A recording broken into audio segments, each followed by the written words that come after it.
Alright, today I wanted to do a short video on how to set up the HX effects to split in two, because I'm doing more and more pop gigs where you want to have an impulse response, an output that goes into your in-ear system or the front of house system that has a cap simulator on one side, and at the other end have a line that goes onto your amp, so without the cap simulator. And you can actually achieve this with the HX effect. I've had this only literally a couple of days, and I found this to be a great unit. So what you have to do, you have to update the HX effects to the latest software, firmware, which I think at the moment is 2.60, but whenever in the future you will be watching this, whatever that will be.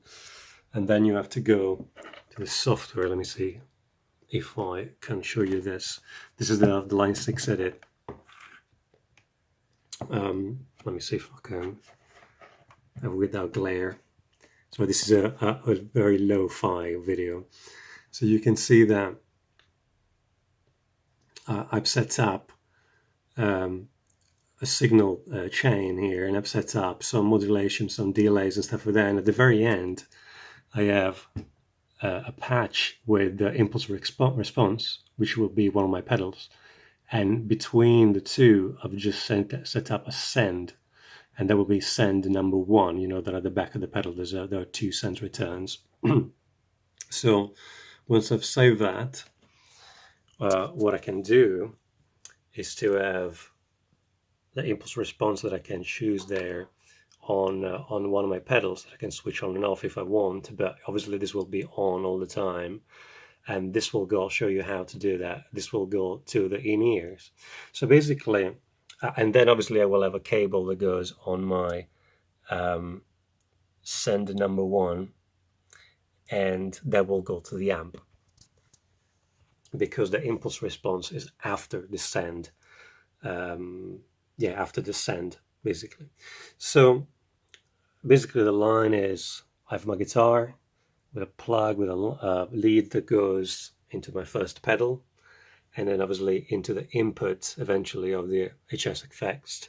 This goes into all the effects, and we'll have the cap simulator on, and obviously this goes into the output, and the output goes into a DI box, which obviously this could be like a front of house. The DI box is something you don't necessarily need to have. It might be given by the people that do the sound. This goes into a wireless pack, a wired pack. This is a wired one that I'm using at the moment, and into your in-ears. So obviously this is the line that has the cab simulation, and it sounds okay. I mean, obviously, as good as they got cab sims, they're not still, like using the amp. That's why I'm doing this. I still prefer having the amp as a backup, or as also like something to listen to, because obviously it's better than whatever in-ears you have. At the moment I'm just using here at home, I'm using some 215s, like classic Shores. And now obviously when we go back, the same signal minus the cap simulation will come out of send number 1, and that will go into the amp. Just here for home, I'm using a TV Mark, which is a very small amp, just to test this system. And then obviously this will, you will be able to hear the signal minus the cap simulation. So all the effects, everything up to the cap simulation. I actually have put the reverb. I have a reverb pedal that is after the cap simulation, just for me to add some reverb. Obviously I could have had that in the HX effects, because obviously it has some nice reverbs, but obviously this amp has reverb as well, so I can use that to add it. So the details are up to you, but I think this is a good way to have a split signal between a direct line and a cap simulated line for you to listen to when you do pop gigs.